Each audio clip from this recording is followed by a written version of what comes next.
तुम्ही पाहत आहात JDM लाईव्ह। ताज्या बातम्या बघण्यासाठी आत्ताच आमच्या चॅनलला सबस्क्राइब करा।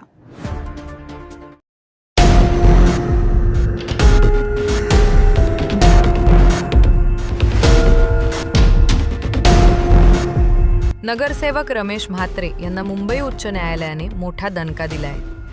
न्यायालयाने त्यांचा जामीन रद्द करत ठराविक मुदतीत पोलिसांसमोर शरण जाण्याचे आदेश दिले होते। न्यायालयाच्या आदेशानंतर रमेश म्हात्रे यांनी विष्णुनगर पोलीस ठाण्यात हजर होत आत्मसमर्पण केले। या प्रकरणामुळे डॉक्टरांच्या सुरक्षेचा मुद्दा पुन्हा एकदा ऐरणीवर आला असून राज्यभरात या घटनेची चर्चा सुरू आहे।